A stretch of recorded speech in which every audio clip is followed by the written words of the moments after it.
Hi everyone, Bob here, and this is another installment of Criterion Critique, a segment where I pick a Criterion at random from my personal library and I review it for your pleasure. You're welcome.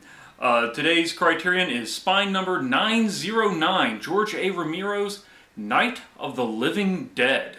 A little bit of a heads up before I begin, this video will contain spoilers. If you're watching this video, odds are you've already seen this movie. It's one of the most iconic and important horror films ever made. I don't know a lot of people who haven't seen it, but if you haven't, then good news. The film is in the public domain. I'll leave a link in the description to a place or two where you can go and watch it for yourself. I'm pretty sure it's up on YouTube. Like I said, it's public domain. I'm sure there's a few videos out there where you can see the whole film in its entirety. So yeah, go ahead and watch the movie before you watch this review. It's really good. It's a very important horror film. But yeah, just a heads up, there will be spoilers within. And go! Released in 1969, George A. Romero's Night of the Living Dead is one of the most groundbreaking horror films ever made. Before Night of the Living Dead, horror was considered a lesser genre of film. It was mostly viewed as a genre for entertaining children and teenagers. It was mostly harmless, lower genre. It wasn't normally used to express big ideas or express opinions on socio-political issues. It was just there as pure fluff. It's just mere entertainment.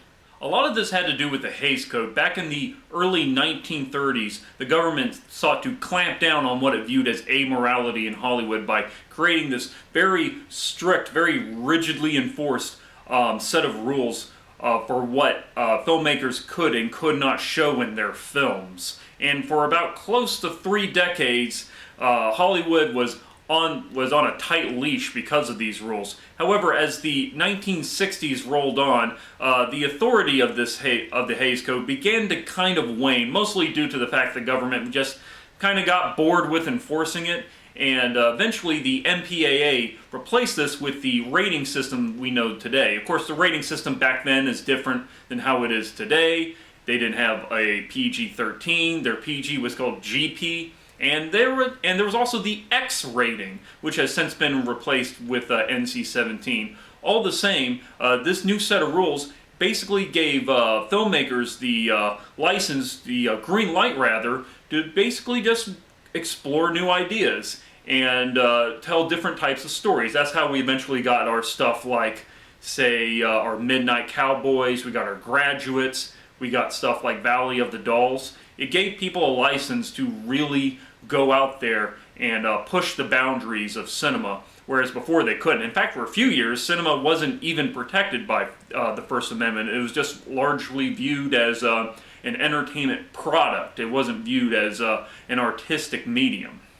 Night of the Living Dead was one such film to push these boundaries, whereas before horror films were just sort of goofy and silly. Now they could be violent and menacing in ways that they never were before. Of course, the violence in Night of the Living Dead is a little bit tame by modern standards. I mean, it has its fair share of blood and guts, literal blood and guts actually, but still, by most films, or rather most horror films that come out today, it's fairly tame, especially some of Romero's later works. Like, go watch 1985's Day of the Dead. That still remains one of the most outrageously violent horror films I've ever seen, and it really, the violence in Night of the Living Dead just pales in comparison to it. But still, at the time, no one in 1968, they had never seen a horror film quite like that. One of my favorite stories actually comes from my father. I remember him telling me that when he was a kid, he must have been around 10, I guess, at the time,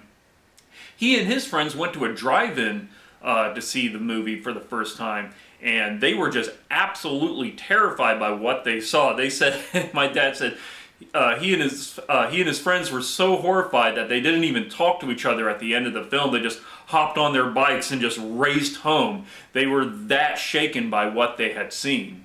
This would set a whole new gold standard for how horror films were made.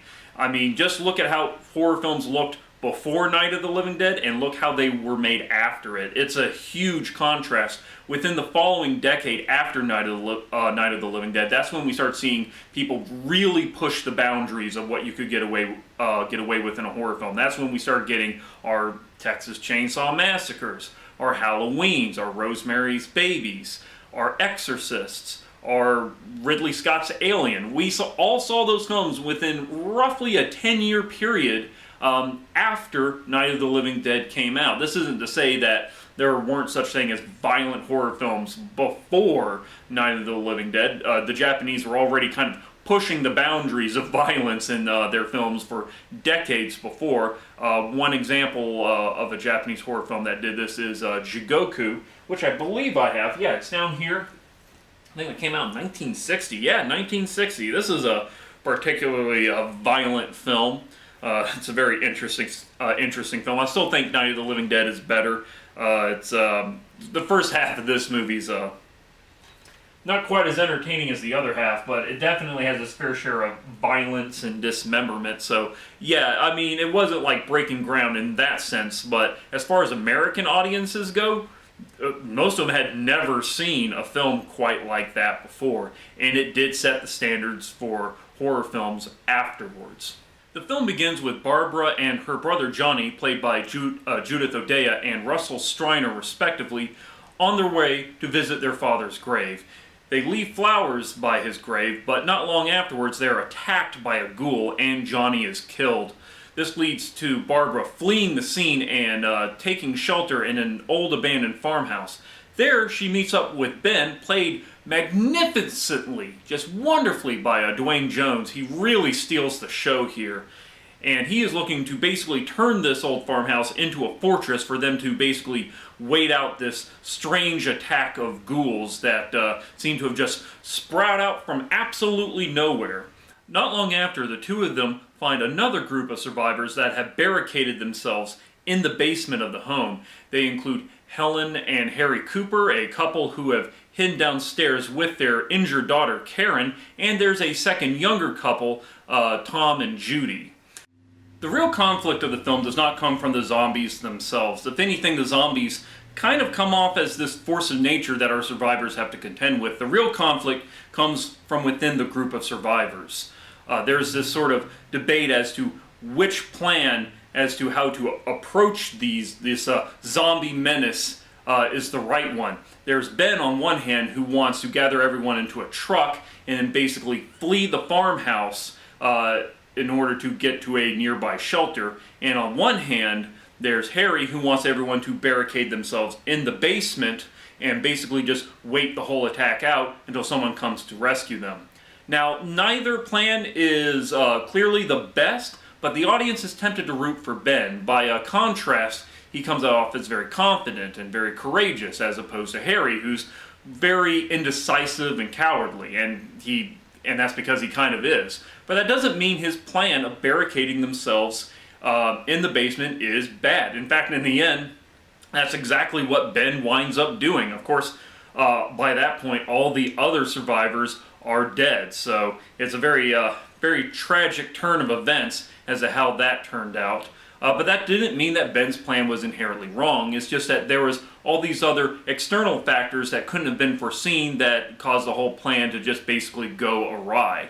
And at the same time, when you think about it, that doesn't necessarily mean that barricading themselves in the basement at the beginning would have been the best plan, because of Karen, Harry's daughter, who is actually infected and is about to turn into a zombie herself. What would have happened between all the survivors if they were trapped down there with Karen turning into a zombie? Would they have allowed them to just put her down? Probably not. It would have likely resulted in more violence and maybe even more of them turning into zombies, as this conflict as to how to approach the situation, this very emotionally intense dilemma. Would it have turned out better? There's no way of saying for sure. They're all just stuck in this impossible, outrageous scenario where it doesn't seem like there's any clear, definitive, right solution. Night of the Living Dead gets a lot of credit for being very forward-thinking on a lot of socio-political issues. The most famous of which is the fact that the film's lead, Ben, is played by Duane Jones, who is a black American actor. You did not see a lot of black actors play leads in films during this time, even in horror films. And what was interesting is that it was purely coincidental. The role of Ben was not originally written for a black man. I don't think there was any one particular race in mind when they wrote the character Ben. It just so happens that Duane Jones was the best actor who auditioned for the part, and so he got it. Another thing that it gets credit for is the film's very tragic end when Ben is killed by a group of militia who mistake him for a zombie. When Night of the Living Dead came out, Martin Luther King Jr. had only recently been assassinated, and a lot of people couldn't help but draw parallels between the two, when again it was perfectly coincidental. From what I understand, the film was already complete when the assassination had occurred, and I remind you, the role of Ben was not originally written for a black man. It was just coincidental. I believe during the commentary tracks, I can't remember if it was Romero or one of his producers, but they said they were in the car with the finished print of the film already in the trunk when they heard on the radio that the assassination had happened. It's just purely coincidental that the two just happened to coincide with each other. Night of the Living Dead was shot on a pretty low budget of about $114,000, which even back then was pretty darn low. And it was George A. Romero's first film, though he wasn't a newbie exactly. He had already spent a couple years doing things such as commercials and political advertisements, but this was his first full-length film. And it's kind of a low-budget, kind of very small group insular affair with other people of the crew taking roles. For example, the guy who plays Johnny, Russell Striner, he is one of the film's producers. Marilyn Eastman, who plays Helen, also plays another zombie in the film, and she was the makeup artist. In fact, you can see the makeup kind of improve as the film goes along. And a lot of the zombies that they got to play were just local extras. They would just go to locals in the area and say, "Hey, you want to be in a movie? Okay." And they took them on the set, and they just put a little bit of makeup on them and said, "Just stagger around in front of the camera for a while." It's funny. You know, it looks like something that, just a group of friends put together over a few weekends and edited it all together. It doesn't feel like a big production, and that's kind of what's interesting. This is one of the most groundbreaking horror films of all time. It really set the gold standard for horror at the time when it first came out, and it wasn't some big Hollywood production with, big name actors and an enormous budget. It was just something that a group of ambitious young filmmakers just put together. So their own little labor of love. And and while the film does look a little cheap at some points, like there's a few action scenes where Duane Jones has to beat a zombie with I believe it was like a crowbar or a tire iron or something. You can clearly tell he's not hitting him with the crowbar. He's just kind of swinging at the side. It looks a little silly, but it's just kind of part of the charm. It looks like something that anyone could have made. You and I could have made it. You and your friends could have just gotten together with a camera and made this film. And it's just part of the charm. The Blu-ray release of Night of the Living Dead comes with a wealth of special features, because of course it would. There's a little bit of controversy out there on the internet. Some folks say that there are even like DVD releases with a few features that even this doesn't have. But still, I think that if you're looking for a Blu-ray copy of Night of the Living Dead, this is what you want. 4K restoration. We got 2 commentary tracks, one with Romero and a few people who were involved in the production, and another one that contains actors. The commentaries were originally recorded in 1994, I believe, for the Laserdisc version. They even mention it in the commentary track. It still doesn't sound too dated. They kind of timestamp it in one of the commentary tracks. I think one of the actors made a put the joint in their mouth but did inhale Bill Clinton type joke, so it kind of timestamps it a little bit. But other than that, they kind of stay on subject and they talk about the film. Very good. There's also Night of the Anubis, which was the original work print of the film. They got the whole work print in there. It's really nice. So that's very interesting. That's all on the first disc. There's a whole second disc of special features. New program featuring filmmakers of Frank Darabont, Guillermo del Toro, Robert Rodriguez. They do a sort of a little feature where they talk about the film and its influence. Never before seen 16 millimeter dailies, so that was interesting. You got to see some deleted footage that didn't make it into the film. New program featuring Russo on the commercial and industrial film production company, where key Night of the Living Dead filmmakers got their start. We got a little feature about what Romero and his team were doing before they made Night of the Living Dead, and what they learned on there, and how they took those lessons and applied it to their making of this film. Let's see, our archival interviews with Romero and actors Dwayne Jones and Judith Ridley. That was really interesting, listening to the Dwayne Jones interview. I always sort of, it was amazing he never really went on to become a big actor after this, because he's a really good actor. I always sort of thought it was amazing that he never went on to become a huge Hollywood actor, and it turns out from the interview, he didn't really pursue it. He wasn't really interested in, being a big Hollywood movie star. He kind of respected his privacy. He mostly wanted to work in theater. So, yeah, that was interesting to learn. New programs about the film's style and its score. That was interesting how they basically used, like, canned music. It was basically already made, and you just pay for the license. And somehow they took this pre-made music and just made gold out of it. Apparently, there was an original score that was made for Dawn of the Dead, Romero's next zombie film that he made in the 70s, and he went and scrapped it and just went through, did the same thing with the canned music, with the music that you just pay the license for. I thought that was really interesting to learn. New interview program about the direction of Ghouls, featuring members of the cast and crew. New interviews with Gary Striner and Russell Striner. Newsreels from 1967. Trailer, radio spots, TV spots, and we get this essay by film critic Stuart Cowans. This is one of my few complaints. You don't get a booklet with it. You get this sort of fold-out poster thing. So, holding it upside down.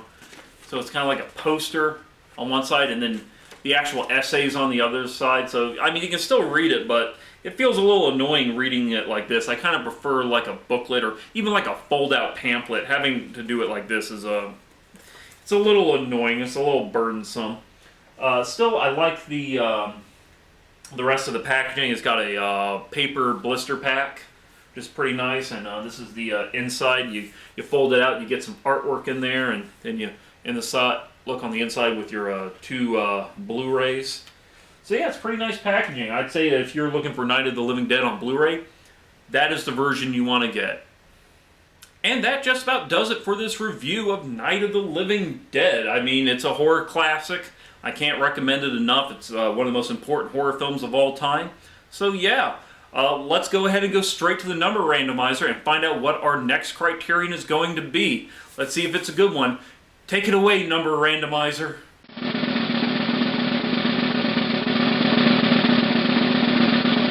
Spine number 808, the Kennedy Films of Robert Drew and Associates. Oh, another criterion that ends in a tragic shooting. Oh man, interesting how we go from spine number 909 to number 808. That was kind of an interesting coincidence. Still a very, very interesting collection of documentary films. I look forward to doing a video on that one. But yeah, look forward to another video, another Criterion critique in the future on those films.